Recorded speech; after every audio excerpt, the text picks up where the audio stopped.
안녕하세요. PHP 18번째 시간입니다. 이제 본격적인 웹 프로그래밍 시간으로 게시판을 만들기 위한 첫 시간인데요.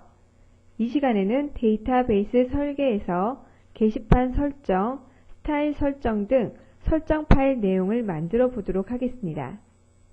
우선 게시판 구성에 대해서 보도록 합니다. 지금 보여지는 것과 같이 보통 우리 게시판이라고 해서 웹 쪽 서비스하는 곳을 가면 리스트에 부여한 목록이 먼저 보여지게 되죠. 즉 어떠한 글에 대한 것들이 올라왔는지 전체의 글의 목록이 보여지게 됩니다. 그래서 글에 대한 목록이 보여지는 페이지를 디자인하고 그곳에서 각각 나올 수 있는 부분에 트리 구조들을 만들어 봤는데요.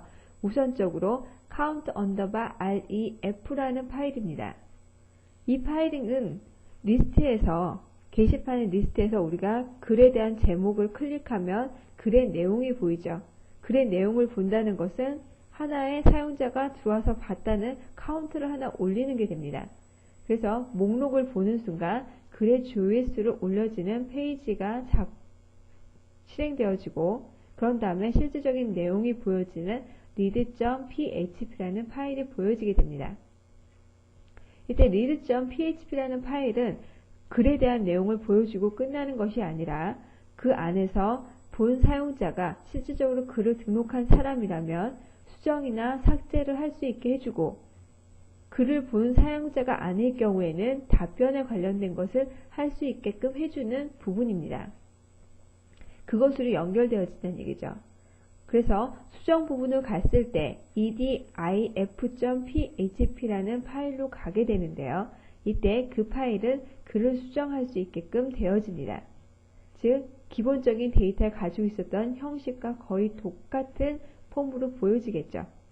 그 상태에서 데이터를 수정하고 확인 버튼을 누르게 되면 실질적으로 데이터베이스에 수정된 것을 업데이트 시키기 위한 페이지 edit_db.php라는 파일로 넘어가게 됩니다. 이때 테이블의 로우를 수정하고 다시 리드와 관련된 부분, 다시 조회수를 증가시키는 것이 아닌 list.php, 실질적인 글의 목록이 보여지는 파일로 이동하게 되는 거죠. 즉 수정이라는 곳에 들어온다고 하면 수정을 하고 그 다음에 데이터베이스에 다시 업데이트 되는 순간 다시금 페이지는 list.php로 이동한다는 것입니다. 그래서 이 글에 대한 수정된 목록은 다시 보여진다는 얘기죠. 두 번째로 글을 본 사용자가 자신이 작성해서 올려놓았거나 다른 사용자가 보고 답변을 하고 싶은 경우가 생길 거예요. 그때 답변이라는 곳을 넘어가면 reply.php로 답변글을 작성하게 됩니다. 그리고 작성하게 되면 테이블에 이것은 답변에 관련된 부분이다. 그 중에서도 인서트다 라는 내용으로 테이블에 삽입되어지겠죠. 그리고 삭제가 되어질 때 수정과 삭제는 항상 사용자의 실질적인 올린 사람이 수정인지 삭제인지를 알아야 하므로 패스워드에 대한 것을 물어보게 됩니다. 이 패스워드가 동일할 때 삭제할 수 있게 하고 실질적인 삭제가 되는 데이터베이스 삭제되어지는 부분은 delete_db.php라는 파일을 통해 삭제할 수 있게 됩니다. 이러한 모든 것들이 전제가 글이 있어야만 되죠. 그래서 list.php에서는 다이렉트로 새 글을 작성할 수 있게 되어 있습니다. 이 새 글 작성 폼은 답변 폼과 거의 동일합니다. 그래서 처음 글을 올릴 때 사용하는 것으로 write.php라는 파일이 만들어지고요. 여기서는 단순히 데이터에 대한 입력을 받고 실질적으로 데이터베이스에 입력되어지게 하는 것이 write_db.php라는 파일입니다. 그래서 실제 테이블에 로우를 삽입하게 되는 거죠. 그래서 전체적인 게시판의 구성이 이렇게 된다는 것을 알아두시기 바랍니다. 첫 번째 보여지는 페이지는 list.php이기 때문에 게시판을 구성해서 메뉴로 가지고 계시다면 list.php라는 파일을 그 폼 위치에다 연결해 주시면 됩니다. 그리고 list.php는 리스트가 보여지는 상태에서 페이지를 각각 이동할 수 있는 부분이 밑에 보여지고 검색에 관련된 부분도 가지고 있을 겁니다. 왜? 게시물에 대한 내용이 처음 페이지에 전부 다 보여진다 그러면 스크롤러도 많이 움직여야겠지만 몇 개씩을 잘라서 페이지화 되어 있다면 그 페이지로 넘어가면서 검색을 일일이 눈으로 하는 것이 아니라 검색을 하나 달아주어서 사용자에게 보다 빨리 찾게 해줄 수 있겠죠. 그런 부분이 들어가고 새로운 글을 작성하는 것을 따로 메뉴를 빼놓는 것이 아니라 리스트를 보여주면서 보고 있다가 글을 작성하고 싶으면 글을 작성할 수 있게 해주기 위해 그 메뉴를 포함했습니다. 그래서 리스트 쪽에 실적이 보여지는 것은 새 글에 대한 것, 카운트에 대한 것까지 가질 수 있는 거죠. 그러면서 새로운 페이지를 열겠다 해서 목록을 클릭하는 순간 실질적인 조회수를 업시키고 리드 파일이 보여지게 되고 리드를 보여준다는 것은 글에 대한 정보가 보여지기 때문에 그 글을 수정하거나 삭제하는 동일한 사용자인 경우에만 그렇게 된다는 얘기죠. 그때는 패스워드를 물어보거나 아니면 폼 자체에 패스워드를 넣어준 것이 동일할 때 수정하거나 삭제하게 합니다. 그러나 어느 사용자건 그 글을 보고 그 글에 부응하는 답을 하기 위해서 답변이라는 페이지가 있게 되죠. 그래서 이 페이지까지 해서 전체적인 게시판의 구성이 이렇게 되고 흐름이 방향표 보실 것처럼 흐름들이 가게 된다는 것을 알아두시고요. 다음으로 넘어가면 이제 데이터베이스를 설계해야 합니다. 데이터베이스를 설계한다는 것은 실제 이 페이지에서 새 글을 작성하는 부분에 필요한 부분 그리고 조회수를 가지고 있어야 되니까 조회수도 들어가야겠죠. 그런 후에 답변이란 형식에 대한 키워드도 가져야 하기 때문에 이 세 가지가 다 가질 수 있는 정보를 데이터베이스 테이블에 컬럼으로 선언해 주시면 됩니다. 그래서 컬럼 선언한 것은 지금 보여지는 표와 같이 선언해 주었습니다. 유저 아이디는 int라는 타입으로 속성은 프리머리 키 변화시킬 수 없는 유일키라는 거죠. 그러면서 오토 인크리먼트 자동적인 증가가 되겠습니다. 왜? 유저 아이디는 보여지는 글 번호를 뜻하기 때문에 자동적으로 하나씩 만들 때마다 내가 입력하는 것이 아니라 검색해서 입력하기보다는 자동적으로 만들어주는 게 좋죠. 만약에 이것을 카운트라는 것을 통해서 번호를 가져오게 되면 문제가 될 수 있는 게 중간에 삭제돼 버리면 카운트 개수는 삭제된 것을 제외한 개수가 되지만 유저 아이디로 오토 인크리먼트를 하면 자동적으로 생성되었기 때문에 가장 마지막 생성되어 있던 번호에서 하나가 증가되잖아요.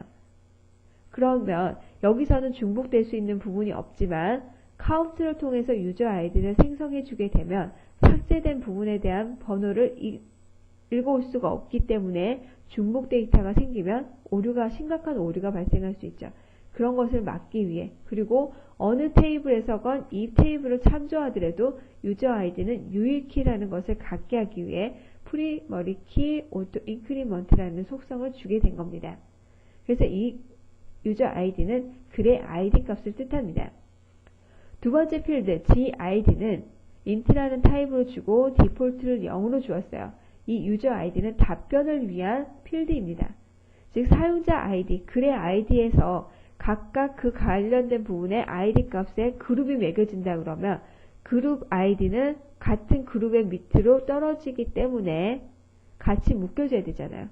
그래서 그룹 아이디라는 것을 만들어 놓은 겁니다. 그리고 디폴트로 어떠한 값을 주지 않는다면은 가장 첫 번째 만들어져 있던 그룹의 답변이다 라고 생각하게 하기 위해 디폴트를 0으로 주었습니다. 만약 이것도 주지 않으면 널 값을 인식하기 때문에 이 부분 역시 심각한 오류를 일으킬 수 있죠. 어느 부분에 속하는 것을 알지 못해서. depth라는 것이 있는데요. 글의 부분에서도 답변에 바로 밑에 떨어지는 답변도 있지만 그 답변에 답변이 될 수도 있단 말이에요. 그래서 그런 것을 알리기 위한 depth로 기본 값은 대문자 A를 갖는다. 글의 깊이 값이죠. name, 사람의 이름. 이것은 난널이에요. 사용자는 동일하게끔 알기 위해 글쓴이 이름은 난널로 주고요. 필수 데이터입니다. 이메일은 난널이 아니기 때문에 옵션 사항이어서 반드시 입력할 필요가 없어요.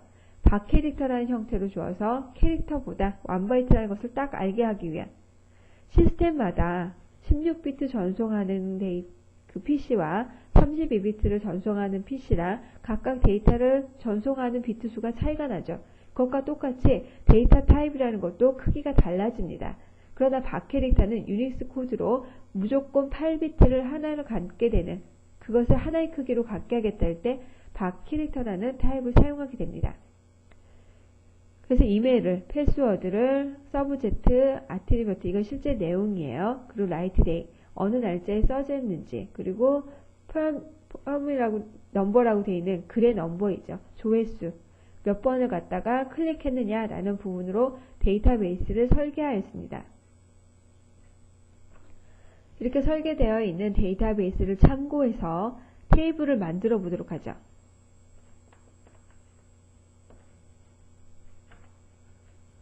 실행으로 가서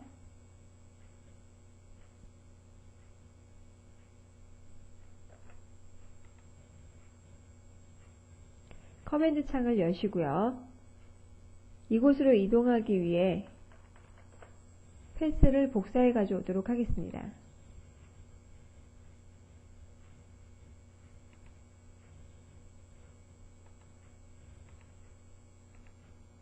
이동하기 위한 명령이 cd였고요. 붙여넣기 하고 들어갑니다.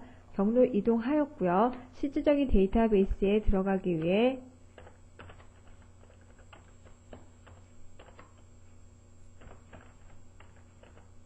들어가게 됩니다. 이때 그러면 패스워드를 묻게 되죠. 패스워드 입력하고요. 엔터 치면 MySQL로 떨어지게 되죠. 실제 데이터베이스에 들어갔다는 것을 뜻합니다. 그럼 여기서 쿼리문을 작성해 줘야 하는데요.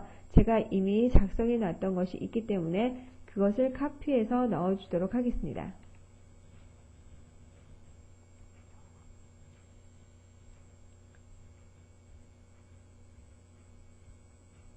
우선 이 쿼리문을 조금 보고 넘어가도록 하죠. 방금 전에 봤던 부분에서 유저 아이디는 프리머리 키고 오토 인크리먼트라는 속성을 준다고 그랬어요. 그런데 디폴트 0까지 주고 뒤에 프리머리 키라는 것을 주지 않았죠. 이 프리머리 키라는 것은 가장 마지막에 선언하게 되는 속성들입니다. 그래서 가장 마지막 컬럼까지를 적고 콤마로 하고 프리머리 키, 그리고 안에 무엇을 프리머리 키로 할 건지 또는 포깅 키는 무엇으로 할 건지라고 해서 정의해 주시면 됩니다. 그래서 맨 마지막에 프리머리 키에 유저 아이디를 쓰겠다라고 적고 쿼리문을 작성하시면 돼요. 그래서 나머지 디폴트나 관련된 오토 인크리먼트 같은 경우는 컬럼명의 가장 끝부분에, 그리고 프리머리 키, 포깅 키 자체에 대한 외부의 유일성 키냐 외래 키냐라는 부분들은 컬럼이 다 정의된 후 가장 마지막에 적는다. 그 정도만 알아두시고요. 다음에 데이터베이스, MySQL이나 MS SQL, 오라클을 공부하실 때 보다 더 많이 참고하시기 바랍니다. 그래서 이것을 복사하고요. 커맨드 창에 가서 붙여넣기 한 후 실행을 시킵니다. 지금 제가 만들어 놓은 부분에 테이블 이름이 동일한 것이 있으니까요.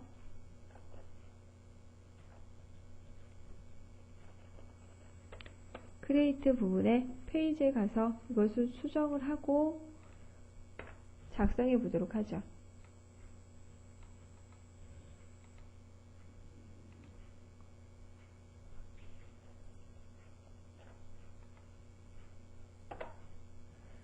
그래서 테이블이 지금 만들어진 것을 확인하실 수 있어요. 테이블이 정말로 만들어졌는지 확인하는 쿼리가 show tables였죠.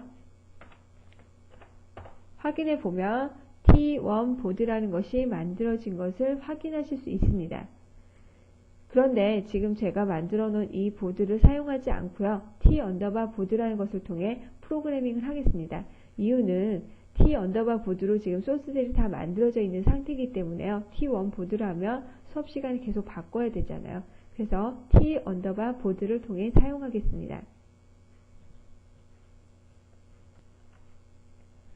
그럼 지금과 같이 테이블이 만들어진 상태고요. 다음으로 넘어가서 설계가 끝났습니다. 그럼 이제 게시판을 사용하기 위한 설정이나 스타일, 함수 파일 등이 생길 수 있는데요. 클래스에 대한 부분들 참고하기 위해 또는 함수를 참조하기 위해 스타일, 게시판에서 사용되어지는 테이블의 비지 칼라, 선에 대한 색상, 글자 폰트에 대한 것들을 이미 미리 정의해 놓으실 수가 있어요. 그리고 게시판에 대한 설정 부분들, 그래서 config 파일들, command underbar style.inc, 함수인 functions.inc라는 파일 세 가지에 대해서 보도록 하겠습니다. 우선 command라는 파일을 보게 되면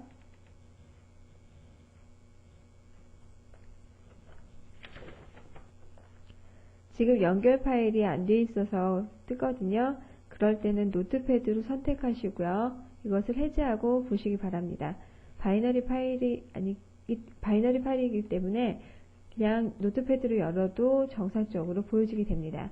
그래서 보게 되면 이 파일이 하는 역할은 브라우저에 내용을 출력하는 모든 페이지에서 공통으로 사용하겠다라는 스타일 시트를 정의하고 있는 부분입니다. 그래서 테이블에서는 width가 600, 폰트 사이즈는 10으로 사용하고 A의 링크 관련된 부분은 컬러를 블루, A의 비지드 한번 봤다라는 것들, 그런 부분들에 대한 설정을 이렇게 하고 있습니다.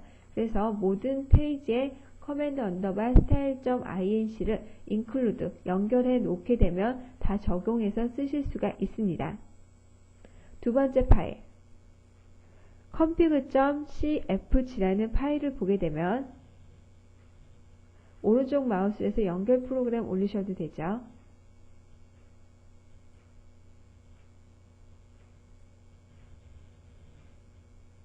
이 경우도 역시 연결 프로그램 뜨라고 할 때 노트패드로 열어보시면 됩니다.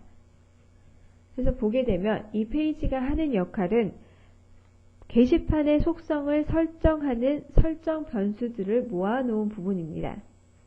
그래서 관리자는 단지 이 파일의 변수 값을 변경, 로스 페이지에, 다이렉트 페이지에, 태그 enable에 대한 것을 로우 랭스에 대한 부분들, 이 변수들이 가지고 있는 값들을 변경해서 게시판의 속성, 즉 페이지당 글의 수, 리스트 하단에 나타나는 직접 이동할 수 있는 페이지에 대한 수, HTML 태그의 허용을 변경할 수 있는 부분들을 다 설정하시면 됩니다.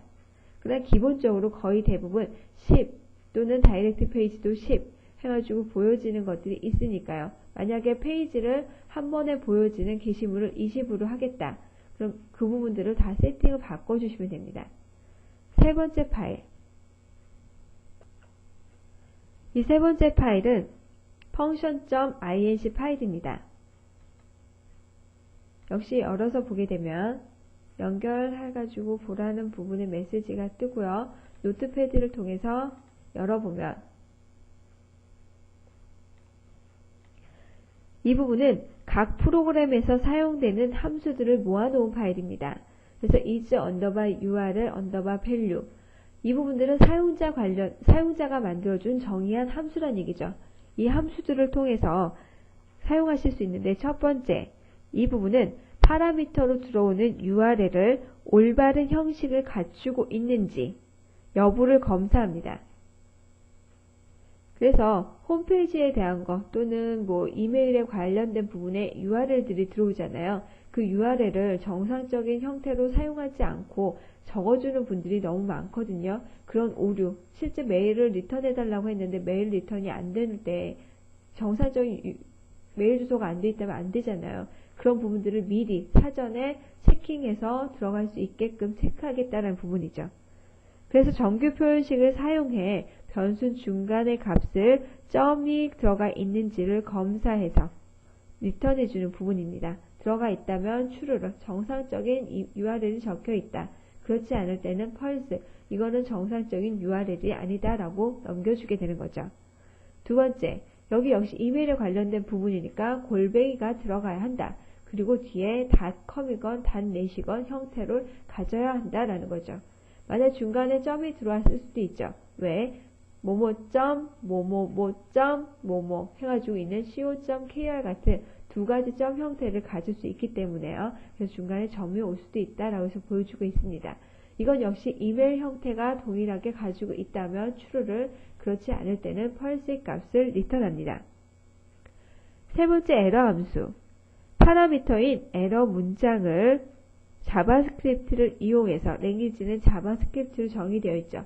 자바스크립트를 이용해 ALERT, 윈도우에 띄워주게 되는 다이얼로그는 자바스크립트에서 세 가지를 지원하는데요. 지금 보여지는 알터는 경고창입니다. 즉 확인 버튼이 하나 있는 경고창이고, 확인과 취소가 있는 사용자의 의향을 묻는 컨펌이라는 부분도 있어요.